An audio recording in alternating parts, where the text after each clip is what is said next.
अब महाराष्ट्र की बात करते हैं। एनडीए 2/3 बहुमत की खोज में है और खबर है कि शरद पवार की अगुवाई वाली एनसीपी की भी उनसे बात चल रही है। ये भी बताइएगा कि ये विलय के लिए क्या खिड़कियां, बातचीत दोनों तरफ के लिए खुली हुई हैं?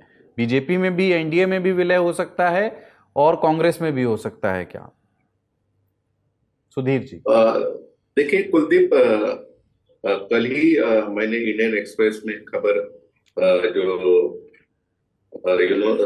साउथ से निकलने वाला जो हमारा अखबार है उसमें खबर ब्रेक की कि शरद पवार की जो पार्टी है एनसीपी एसपी गुट, वो उन्होंने एक पैरेलल डायलॉग ओपन किया, एक कांग्रेस के साथ मर्जर करने का, और दूसरा है Bharatiya Janata party lead NDA को सपोर्ट करने का, और महाराष्ट्र में उसको महायुति कहा जाता है, उनके साथ में जाने का।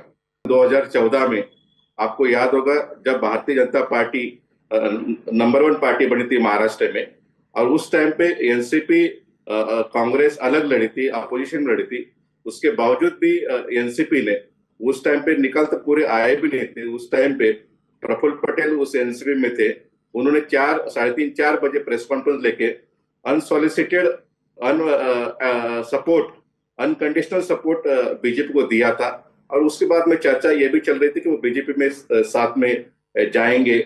उसकी चर्चा 2017 में चली, 2020 में चली, 2022 में चली। फिर बाद में उनके जो भतीजा अजित पवार खुद पेडअप हो गई, ये पैरेलल सिग्नेचरी जो ड्यूल टॉक शरद पवार करते, तो खुद ने चले गए और उन्होंने बीजेपी के साथ चले गए, और उन्हें अजित पवार ने खुले मन पे उसका जिक्र भी किया। उसका जिक्र मैंने किताब में, जो आपने उसका जिक्र किया चेकमेट, उसमें भी किया था, कैसे शरद पवार पहले प्रफुल्ल पटेल, सुनील तटकरे, अजित पवार, ये नेताओं के साथ में बीजेपी की टॉक शुरू करते रहे, और बाद में जो डिसीजन होता है वो खुद लेते थे। अभी रही बात कांग्रेस की। अभी महाराष्ट्र में आप देखेंगे तो पार्टी टूटना एक, जैसे एक भय का वातावरण पॉलिटिकल जो छोटी पार्टी उनमें है, डर कि का कौन माहौल है। सा विधायक और कौन सा सांसद कब चला जाएगा, उसका कोई भरोसा नहीं है। जैसे पहले बोलते थे गब्बर आएगा बच्चों सो जाओ, वैसे ही हालत महाराष्ट्र के विधायकों में है, सांसद में। इसलिए अपने जो बची कुची जो पार्टी है उसको बचाने के लिए शरद पवार, जो उनकी जो पेरेंट पार्टी है कांग्रेस, उसके साथ में जाने का प्रयास चल रहा है। बात भी चल रही है उसमें, और उसमें ऐसा चल रहा है कि सुप्रिया सुले, जो उनकी जो डॉटर है, लोकसभा सांसद है, उनको क्या रोल मिलेगा। उन्होंने ये भी कंडीशन रखी, जो मेरी जो जानकारी, जो कांग्रेस के कुछ नेता है दिल्ली में वो महाराष्ट्र, उन्होंने बताया कि शरद पवार चाहते हैं कि महाराष्ट्र का जो अध्यक्ष होगा उनके गुट का होगा, और उनके बाद में सीडब्ल्यूसी वगैरह सब चीजों में उनके क्या क्या हिस्सेदारी रहेगी, उसके ऊपर बात चल रही है। और उसके बाद में मल्लिकार्जुन खड़गे, कांग्रेस के अध्यक्ष, राहुल गांधी, उन्होंने महाराष्ट्र कांग्रेस के लीडर्स के इसके बाद में बात भी करे कि इसका लेने से क्या फायदा होगा, नहीं होगा, कौन से लोग लेना चाहिए, कौन से लोग नहीं लेना चाहिए, इसके ऊपर बात भी अंदर ही खाने में चल रही है। तो इसका एक मतलब है कि दोनों तरफ बात चल रही है। आपने बताया कि कांग्रेस से जो बात चल रही है उसमें ये हो रहा है कि सुप्रिया सुले के लिए संभवतः कोई बड़ा पद, आपने शायद लिखा भी है वो, कि या तो पार्टी उपाध्यक्ष जैसा और सीडब्ल्यूसी मेंबर जैसा। पर जो बीजेपी से बात चल रही है शरद पवार खेमे की, उसकी टर्म्स क्या हैं, उनसे क्या मांग रहे हैं? तभी तय होगा ना देखो, बेटर डील कौन सी है। नहीं नहीं, बीजेपी में बात पहले शरद पवार के पार्टी में कुछ जो नेता थे जिनके बीजेपी के साथ में अच्छे संबंध थे, वो नेता बात करते थे। अभी वो नेता चले जाने की वजह से अभी जो बात चल रही है वो सुप्रिया सुले चल रही है। और जो मैंने अपनी जो न्यूज रिपोर्ट है उसमें जिक्र भी किया है, उसमें नागपुर का बेस्ट जो सीनियर लीडर है वो है देवेंद्र फडणवीस जी। देवेंद्र फडणवीस जी और सुप्रिया सुले में काफी नजदीकी आ गई है। उसके रीजन ये है कि सुप्रिया सुले की जो डॉटर है रेवती सुले, उनका जो ब्याह है वो नागपुर बेस्ड आरएसएस से जुड़े आदमी के साथ हुआ है, और उस ब्याह करने में देवेंद्र फडणवीस ने काफी फैसिनेशन किया, ऐसे उनके गुट के लोग कहते हैं। इसलिए देवेंद्र फडणवीस वो भी अपने एक राजनीतिक इसमें देख रहे हैं, क्योंकि सब खासदार जो उद्धव ठाकरे गुट के एकनाथ शिंदे में जाने के बाद में एकनाथ शिंदे का जो पावर है वो बढ़ रहा है, उसको थोड़ा कट्टू साइज करने के लिए और थोड़ा अपना भी वजूद दिखाने के लिए देवेंद्र फडणवीस नहीं चाहते कि वह खासदार, क्योंकि शरद पवार गुट के कुछ खासदार जो जो सांसद है वो एकनाथ शिंदे के टच में है, तो कुछ सांसद चाहते कि वो एकनाथ शिंदे के साथ जाए, लेकिन फडणवीस चाहते कि वो शिंदे के साथ न जाते हुए डायरेक्ट बीजेपी को सपोर्ट करे, एनडीए का पार्ट हो, इसलिए सुप्रिया सुले को दिल्ली में कैबिनेट और 2 उनके जो विधायक है उनको यहाँ पे मिनिस्ट्री मिल सकते हैं, ऐसे भी चर्चा अंदरूनी खाने में चल रही है। इसकी जो कमान डिस्कशन की देवेंद्र फडणवीस और सुप्रिया सुले वो संभाल रहे, और कांग्रेस के साथ में जो डिस्कशन की कमान है वो खुद शरद पवार संभाल रहे।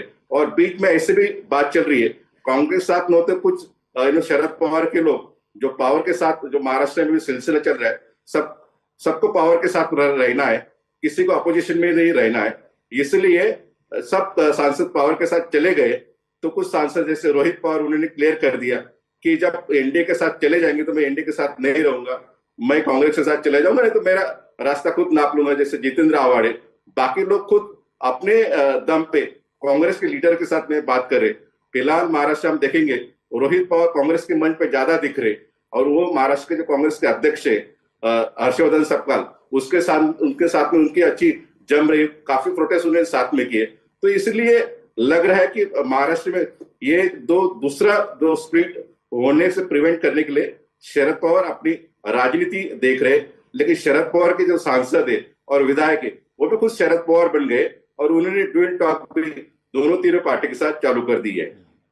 तो कब तक आप विपक्ष में रहेंगे, खासतौर से तब जब आपके नाम में ही, आपके सरनेम में ही पावर से मिलता जुलता शब्द है? राजदीप सर, उसी को जीने का हक है इस जमाने में जो इधर का लगता रहे और उधर का हो जाए। Would you be surprised? मतलब राष्ट्रवादी कांग्रेस पार्टी कांग्रेस से अलग होकर के बनाई, राष्ट्रवादी ही बोलते हैं महाराष्ट्र की जनभाषा में कि राष्ट्रवादी पार्टी का मतलब एनसीपी होता है। वुड यू बी सरप्राइज्ड अगर बीजेपी में विलय हो जाता है शरद पवार का, और उनकी जो लेगेसी रही है इतना लंबा समय का राजनीति का अनुभव? नहीं, देखिए, शरद पवार बीजेपी में विलय नहीं कर रहे हैं। ये गलत बात है कि वो विलय करना चाहते हैं। तो ज्यादा से ज्यादा ये हो सकता है कि एनडीए वो के साथ एनडीए के एलाय बन सकते हैं। लेकिन शरद पवार की खुद की इच्छा है कि कांग्रेस के साथ एक मजबूती से वो एक अलायंस कर पाए। अब इस समय जो अलायंस है वो कभी हाँ कभी ना में फंस जाता है। अब शरद पवार के सामने एक उपाय ये है कि मर्जर करिए, जिसमें जितेंद्र आवाड़ जैसे नेता कह रहे हैं चलिए कांग्रेस के साथ जाते हैं, रोहित पवार जो उनके ग्रैंड नेफ्यू है वो भी कह रहे हैं चलिए कांग्रेस के साथ हम बातचीत शुरू करते हैं और देखते हैं वो बातचीत कहां तक जाती है। एक एनसीपी के नेता ने मुझे कहा अगर मल्लिकार्जुन खड़गे अध्यक्ष हो सकते हैं तो शरद पवार भी क्यों नहीं, एक तरह से उनको भी एक इसी तरह से कोई बड़ा पद मिले कांग्रेस में। और फिर शरद पवार सभी पुराने कांग्रेसियों को अपील करेंगे कि आप एक साथ आ जाइए, तो एक ग्रैंड रियूनियन की एक बात हो रही है। देखिए, मुझे अभी भी याद है 3-4 साल पहले साहिल जोशी और मैंने शरद पवार का इंटरव्यू किया था। वो बहुत लोगों ने देखा था मुंबई तक पर, जिसमें शरद पवार ने एक बात कही थी कि लोग मुझ पर अक्सर ये इल्जाम लगाते हैं कि मैं पार्टी बदल सकता हूं। मैंने एनसीपी बना दी थी, उसके पहले भी कांग्रेस एस बना दी थी, इंदिरा गांधी को छोड़ा था, उसके बाद सोनिया गांधी को छोड़ा था, लेकिन मैं दिल से कांग्रेसी हूं और मैं हमेशा कांग्रेस के साथ, कांग्रेस की विचारधारा के साथ रहा हूं। शरद पवार बीजेपी के साथ अगर नेगोशिएट भी करें, इस वजह से करेंगे कि वो चाहते हैं कि उस नेगोशिएशन के जरिए वो कांग्रेस के साथ एक और भी अच्छी डील कर पाए। एक नंबर 2, हाँ, कई शरद पवार के विधायक और कई उनके जो एमपीज हैं वो चाहते हैं कि हम बीजेपी के साथ समझौता करें, क्योंकि सब, जैसे आपने कहा, सब सत्ता के साथ जुड़ना चाहते हैं। महाराष्ट्र में एक और समस्या है जो अन्य राज्यों में भी हो रही है। आज मैं इस समय मुंबई में हूं और जितने भी एमएलए से मैंने बात की है वो सब कहते हैं कि केवल सत्ताधारी एमएलए को डेवलपमेंट फंड मिल रहे हैं, हमें फंड मिल ही नहीं रहे हैं, तो हम करें तो क्या करें। यही तो हुआ था शिवसेना के साथ और अब एनसीपी के साथ वही हो रहा है। तो शरद पवार चाहते हैं कि कांग्रेस के साथ एक मजबूती से कुछ न कुछ अलायंस या मर्जर हो, एक नए समीकरण हो जाए जिसमें वो एक तरह से विश्व पितामह की तरह बन जाए, सबको साथ लेकर कांग्रेस परिवार को जोड़ना चाहती है, वो अपनी विरासत समझते हैं। लेकिन वहीं उनके जो एमएलएस हैं, एमपीज हैं, वो जानते हैं कि आज की तारीख में बीजेपी इतनी मजबूत हो गई है कि अगर आप बीजेपी के साथ जुड़ ना जाए तो आपका पॉलिटिकल करियर खत्म हो सकता है। तो उनका प्रेशर भी है कि कुछ ना कुछ समझौता करिए, चलिए एनडीए के एलाय बनिए, बाकी पार्टी बन गए हैं तो आपको क्या आपत्ति हो सकती है। तो इस तरह से दोनों ऑप्शंस एक तरह से उनके सामने हैं। मुझे जो जानकारी है, पवार जी का प्रिफर्ड ऑप्शन है कांग्रेस के साथ जाना और फिर देखना कि उसमें अगले 2-3 साल में क्या कर सकते हैं पूरे कांग्रेस परिवार को एक तरह से इकट्ठा करने के लिए। सुधीर जी, एक तो संजय राउत का इस हफ्ते का बयान है वो जिसमें वो कह रहे हैं कि मुझे तो लगता है कि एक दिन अमित शाह और मोदी जी एक साथ बैठकर एक दूसरे को पूछेंगे कि मैं तुम्हें फोड़ता हूं, तुम मुझे फोड़ो, बाकी कोई बचेगा नहीं फोड़ने के लिए कोई भी पार्टी, दोनों ही एक दूसरे को फोड़ेंगे, बीजेपी फोड़ देंगे, इतना नशा है इस पार्टी को फोड़ने का, कुछ बचा ही नहीं, अपनी पार्टी फोड़ देंगे लोग। इसकी एक व्याख्या ऐसे भी की जा सकती है कि लगातार अगर आपकी पार्टी में टूट हो रही हो तो उससे उपजी हुई निराशा या फ्रस्ट्रेशन इस किस्म का बयान दिला सकता है। पर बात यह है कि शरद पवार की बातचीत का चैनल भारतीय जनता पार्टी से भी ओपन है, कांग्रेस से भी ओपन है, आपकी रिपोर्ट भी ये कह रही है। क्या आपके बारे में सूचनाएं हैं कि आपके पास ये सूचना है कि ये जो चैनल ओपन है दोनों तरफ, सूत्रधार दोनों तरफ कौन है, अलग अलग लोग होंगे, कौन है जो किसके जरिए ये बातचीत हो रही है बीजेपी में सीनियर लीडरशिप से सुप्रिया सुले की एनडीए की ओर आने के लिए, और सिमिलरली कांग्रेस लीडरशिप में किस स्तर पर बात हो रही है, कौन वो की व्यक्ति कौन है दोनों तरफ से या बीच में कौन है? आपको एक मजेदार किस्सा मैं बताता।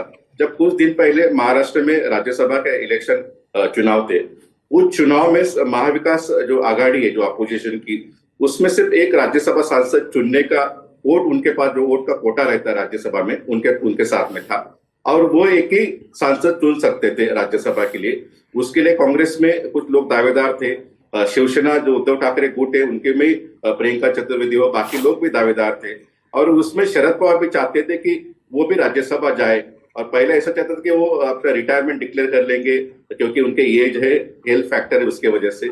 लेकिन उन्होंने कांग्रेस के कुछ नेता है उनको एक सिग्नल दिया, नहीं वो राज्यसभा जाना चाहते।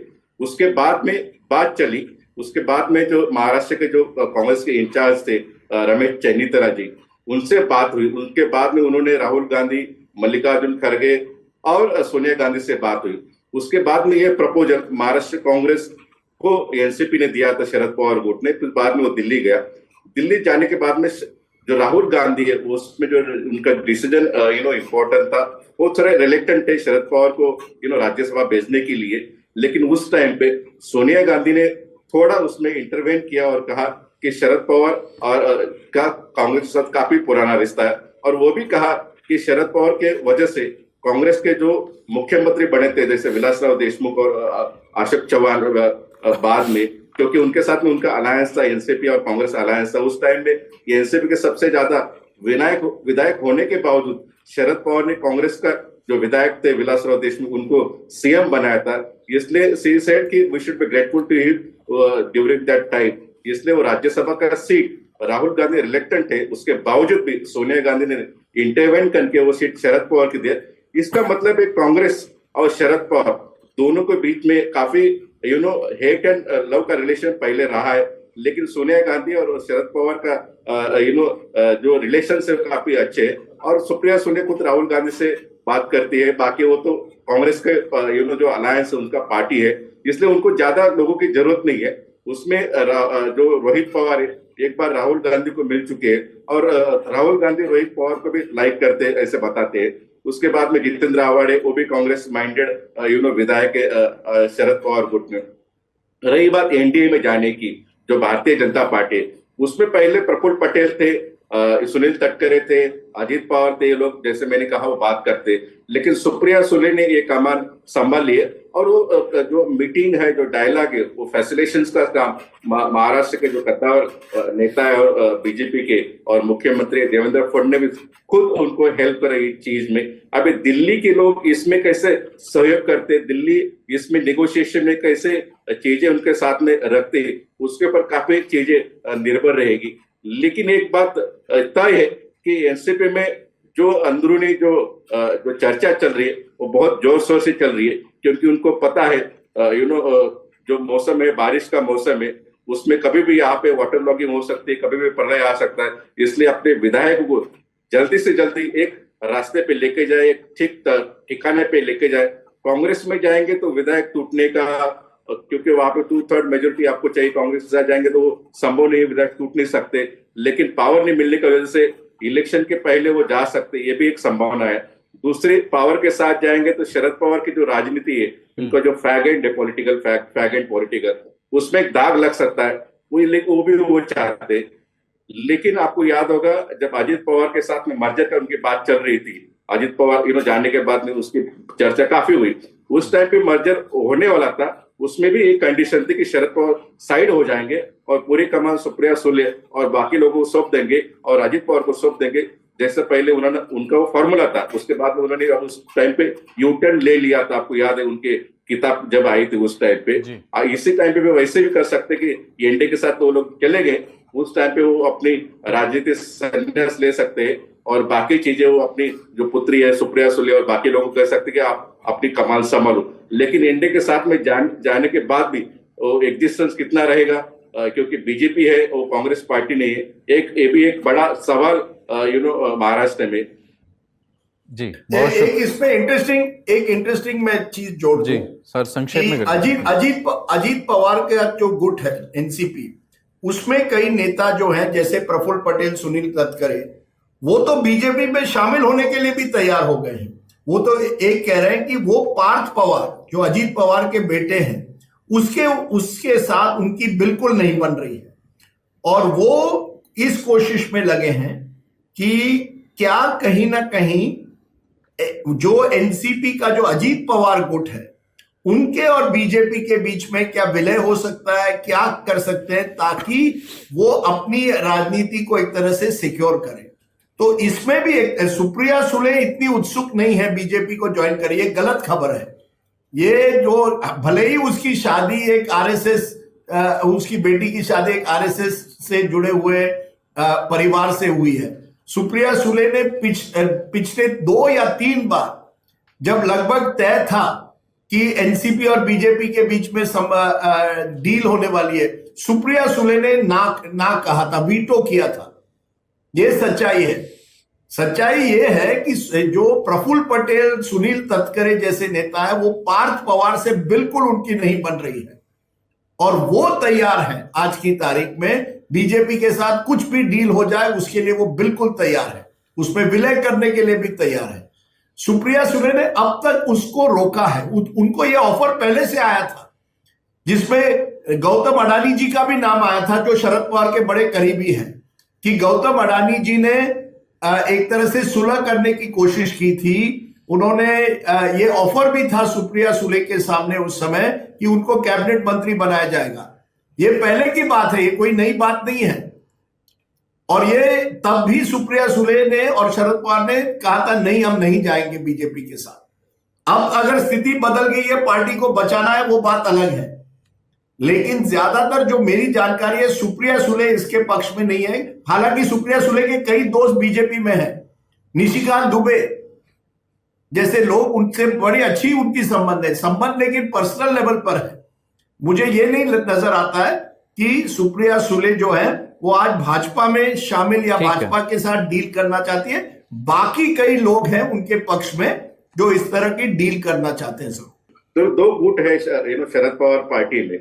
एक गुट जो कांग्रेस में जाना चाहता है, उसका जो सबसे बड़ा व्यक्ति है वो शरद पवार है, उसके बाद में रोहित पवार है, उसके बाद में सुप्रिया सुले। ये तीनों लोग चाहते हैं कि कांग्रेस के साथ जाए। लेकिन जो बाकी विधायक है, बाकी सांसद है, वो सब मेजोरिटी चाहते हैं कि हम पावर के साथ चले जाए, क्योंकि महाराष्ट्र में ऐसा हो गया है, कोई विधायक, कोई सांसद और कोई ब्लॉक पंचायत और जिला परिषद का आदमी चुन के आना मीन्स पावर के साथ रहना। ये महाराष्ट्र में एक मिसकंसेप्शन हो गया है। अपोजिशन में किसको ही रहना नहीं है, क्योंकि महाराष्ट्र में ये भी चीज हो गई, पहले डेवलपमेंट होता था और डेवलपमेंट के बाद में जो थोड़ा बहुत बाय प्रोडक्ट वगैरह जो कमीशन है, किकबैक्स मिलती थी, लेकिन किकबैक्स अभी मेन प्रोडक्ट हो गया है और डेवलपमेंट बाय प्रोडक्ट हो गया है। इसलिए कमीशन के लिए, किकबैक्स के लिए ये सब चीजें हो रही है और किसी को भी अपोजिशन में रहना नहीं है। एक्चुअली ये डेमोक्रेसी के लिए बहुत खतरा है। आपने देखा होगा कि अटल बिहारी वाजपेयी और ने कितने साल अपोजिशन में गुजारे थे। महाराष्ट्र में बीजेपी जो विधायक उन्होंने कितने साल गुजारे थे, लेकिन यहाँ के जो कांग्रेस है, ये एनसीपी है, ये जो लोग हैं, जैसे मैं जो निकोलस था रशिया का, वो झार, उन्होंने ये झार शरद पवार ने क्रिएट किए थे। जैसे न्यू मुंबई में अपने गणेश नाइक हो, छगन भुजबल नासिक में, ये झार जो लोग हैं वो पावर ही चाहते हैं, उनको बाकी कुछ लेना देना नहीं, आइडियोलॉजी नहीं, कुछ नहीं, उनको सिर्फ पावर चाहिए। इसलिए लोग पावर के साथ जाना चाहते हैं। वो बहुत बड़ा प्रेशर है महाराष्ट्र में, पावर और फंड और किकबैक्स का और कमीशन का। इसकी वजह से वो थोड़ा, उनमें एक बहुत बड़ा गुट है पावर का और दूसरा गुट है कांग्रेस और आइडियोलॉजी।